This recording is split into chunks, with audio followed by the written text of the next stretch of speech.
Film baru Song Hye Kyo berusia 45 tahun tetapi naskahnya adalah seorang gadis berusia 20 tahun.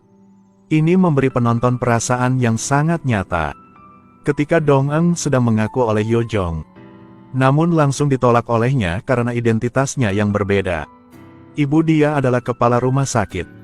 Sejak kecil, dia diberi sendok emas dan gadis ini hanyalah siswa kelas 2 yang miskin.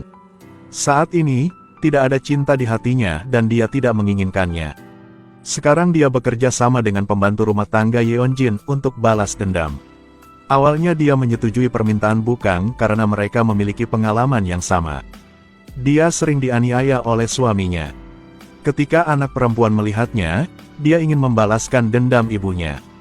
Karena dia baru saja mencarinya secara online dan menemukan bahwa jika dia masih di bawah umur, dia tidak akan dituntut secara hukum. Tapi bagaimana bisa seorang ibu membuka mata melihat nyawa putrinya hancur? Keesokan harinya, dia menarik putrinya ke belakang untuk melindunginya. Tetapi sang suami memukul lebih banyak lagi. Dia terus-menerus memukulinya dan menyalahkannya karena tidak mendidik anak-anaknya dengan baik. Seluruh adegan dilihat oleh Dong Eun. Pada akhirnya, dia dan Ni Kang bersatu kembali untuk membalas dendam pada mereka yang menyakitinya.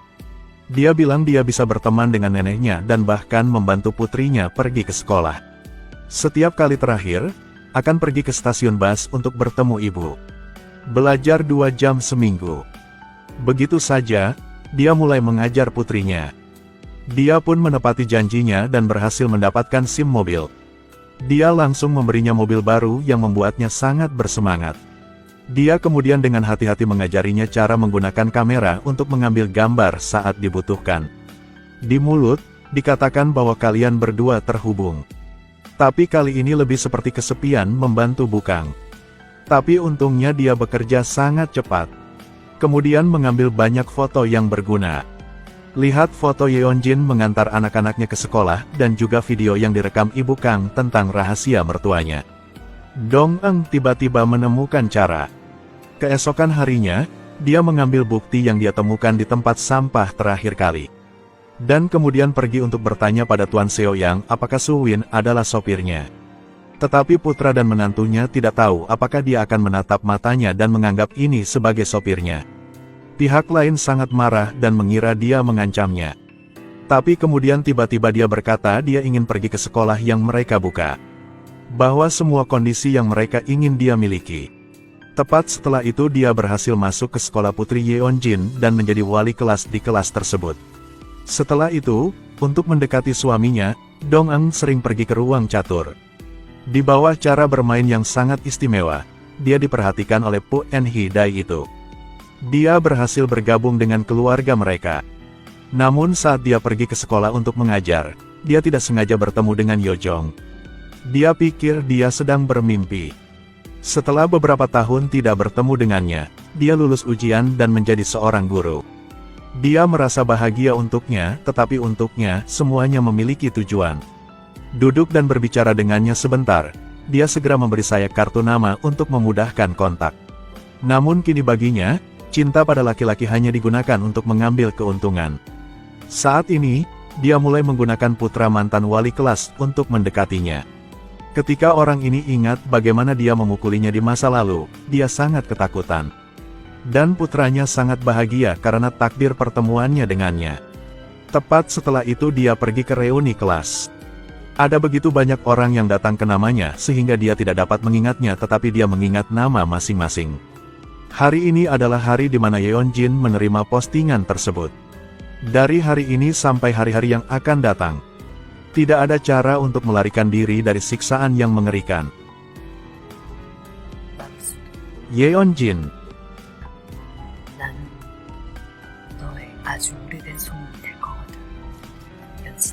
Dia sendirian dibawa meneriakkan selamat padanya membuatnya malu juga. Tapi sekarang hanya dia yang tahu jalan balas dendamnya telah benar-benar dimulai. Tidak percaya orang pertama yang ingin dia balas dendam adalah guru wali kelasnya. Dia segera membawa bunga segar untuk memberi selamat kepada guru karena memiliki putra yang sangat berbakat. Dia baru saja melewati putaran TV dan melakukan wawancara lagi. Karena dia juga salah satu orang yang membulinya, tapi dia tetap menyetujui anaknya. Tepat setelah itu dia menyebutkan masa lalu yang membuatnya marah. Membicarakannya membuatnya sangat marah hingga ingin sakit.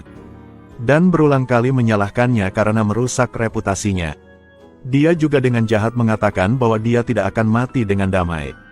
Ketika Anda menghancurkan hidup saya, apakah Anda berpikir bahwa saya bisa hidup dengan damai? Putranya menyuruhnya untuk tenang lalu mendorong ayahnya ke dalam rumah. Dia langsung bertanya seperti apa tahun itu. Dia berkata bahwa dia pasti akan membawa hal-hal lama yang orang itu lakukan ke Departemen Pendidikan untuk dilaporkan. Dia tahu pria ini tidak bersalah, tapi sekarang tidak punya pilihan lagi. Putranya ingin melindungi karirnya, jadi dia hanya harus berurusan dengan ayahnya terlebih dahulu. Bahkan bunga pemakaman dikirim ke pintu depan. Dia tidak punya apa untuk dirugikan. Tidak peduli apa yang diminta sang ayah, dia akan menggunakan semua koneksinya untuk membantu anak mendapatkan pekerjaan. Tapi dia tahu sekarang sudah terlambat. Segera melepas jam tangan yang diberikan ayah. Dia berdiri di sana dan menyaksikan ayahnya sakit, tetapi hatinya tidak pernah goyah. Dia bahkan mengatakan bahwa dia hanya menginginkan seorang ayah dengan reputasi yang baik. Agar ayah tidak diselidiki dan tidak membiarkan reputasi dia terpengaruh. Dia tanpa ampun menyaksikan ayahnya meninggal tepat di depannya. Baginya ini hanyalah langkah pertama dari proses balas dendam. Yeonjin di sini mendengar panggilan telepon dari guru kelas gadis itu, jadi dia segera berlari ke sekolah. Dia langsung bertanya pada Dong-eun apakah ini kebetulan. Dia menjawab bahwa dia sampai hari ini dengan sebuah rencana. Tapi wanita ini tidak peduli. Tidak ada yang tidak bisa kau lakukan dengan anak miskin seperti kau. Dan hasilnya masih kembali ke kehidupan kemiskinan. Dong-eun memasang wajah seperti sedang mendengarkannya menceritakan sebuah lelucon. Dia kemudian berkata bahwa hidupnya menjadi lebih baik dan lebih baik sekarang. Bahkan ada kesenangan yang akan segera hadir. Tentu saja suaminya mengambil umpan. Saat ini, kepalanya penuh dengannya. Keesokan harinya dia sengaja pergi dan menjadi saingannya. Saat bermain catur, pria ini bertanya apa yang dia lakukan. Dia segera berkata bahwa mencari pria untuk dikasihani dan menipu uang. Dia segera bertanya apakah bisnisnya menguntungkan, dan Dong-eun menjawab bahwa itu normal. Karena dia adalah orang yang baik. Pada akhirnya dia menang. Saat dia memasukkan uang ke dalam sakunya, dia berkata berikan lebih banyak uang dan mainkan satu permainan lagi. Saat ini, dia sangat ingin memberitahunya apa tujuan bermain catur. Lain kali, mengungkapkan keinginan dalam diam. Keheningan yang mematikan. Kemudian mengekspos lawan. Jika mengajukan penawaran dan lawan tidak mengatakan apa-apa, itu hanya lawan biasa. Tapi dia punya pendapat berbeda. Pria ini segera mengikutinya dan mengalami hidupnya. Akhirnya tersihir olehnya. Jelas punya anak samaku tapi berani menikah dengan orang lebih kaya. Orang ini sangat marah sehingga dia ingin mencekiknya. Tapi karena jodoh jadi dia tidak tega melakukan itu. Sampai dia mengetahui bahwa dia memiliki seorang putri, dia segera pergi ke sekolah untuk menghadiri pertemuan orang tua. Do-young melihatnya muncul di sini dan merasa sangat aneh. Dia bilang dia punya anak di luar nikah. Do-young kini tahu bahwa gadis yang ia rindukan adalah wali kelas putrinya. Tepat setelah itu, pria ini juga memberikan kabar mengejutkan. Itu kamu dan istrimu dan wanita di depanmu berada di kelas yang sama. Apalagi hubungan keduanya kurang baik. Dia dan Yeonjin memiliki hubungan yang sangat baik. Apa yang seharusnya tidak terlihat juga terlihat. Dia agak sulit untuk mengerti tapi tidak peduli. Dia mengabaikan semuanya dan langsung pergi ke Dong-eun. Dong-eun pun mengaku sengaja menghubunginya. Jika dia menyebutkan Go, bukankah itu berarti Anda sengaja mempelajarinya? Itu benar pada awalnya, tetapi kemudian, saya sangat menyukainya. Karena Go itu seperti pengetahuan. Cita-citanya sejak SMA adalah menjadi seorang arsitek. Dia berkata bahwa jika sengaja mendekati dia, Dong-eun pasti akan tinggal di dekatnya. Tetapi dia tidak menyangka bahwa di dekat sini ada di depan rumahnya. Saat ini, Yeonjin juga mengetahui di mana rumahnya, jadi dia segera menemukan seseorang untuk memecahkan kuncinya. Ketika dia memasuki ruangan untuk melihat semua foto orang-orang yang terlibat, dia takjub. Pada saat itulah Do-young masuk. Impiannya sejak kecil adalah menjadi ibu yang baik. Tetapi pada saat ini semuanya hancur. Untuk balas dendam, dia sengaja menggunakan putri musuh sebagai umpan. Sekarang dia memegang pisau di depan lehernya. Ini adalah provokasi dan ancaman.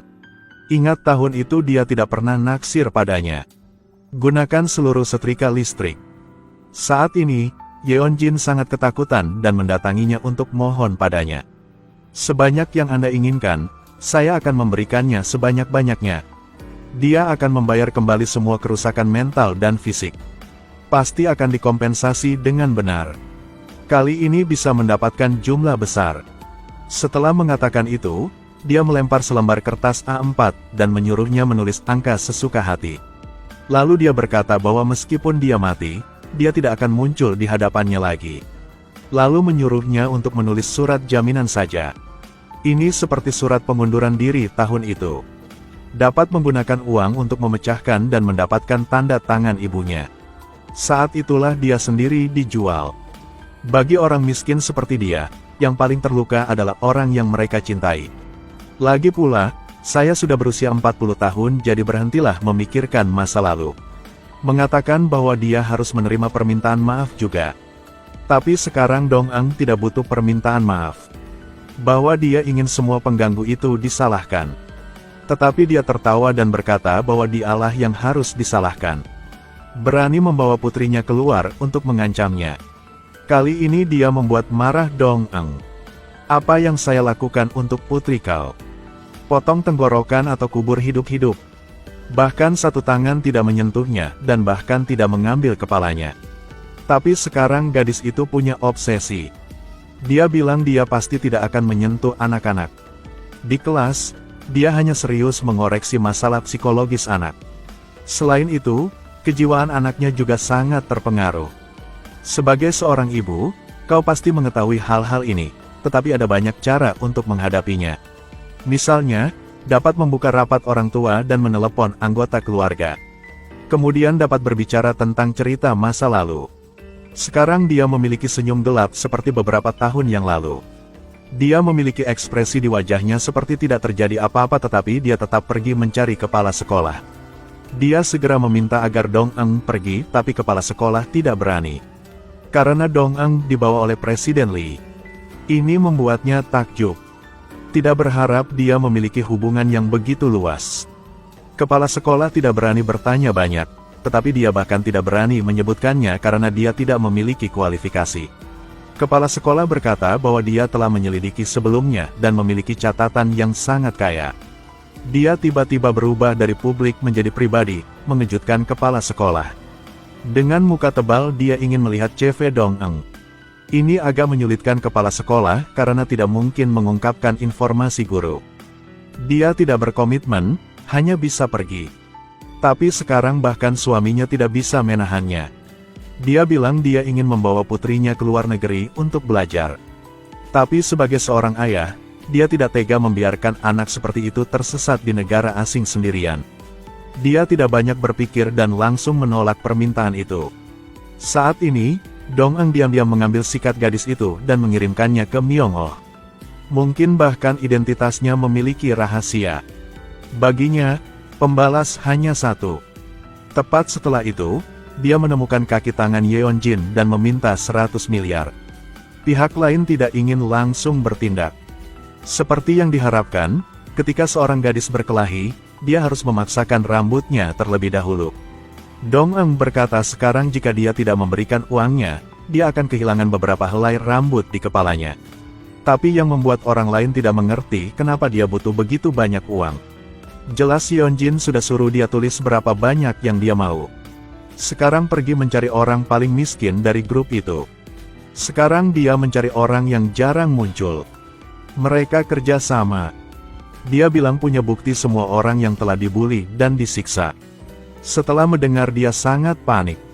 Sekarang dia panggil Yeonjin. Belum sempat omong apa sudah mati. Oke, episode 2 sudah selesai di sini.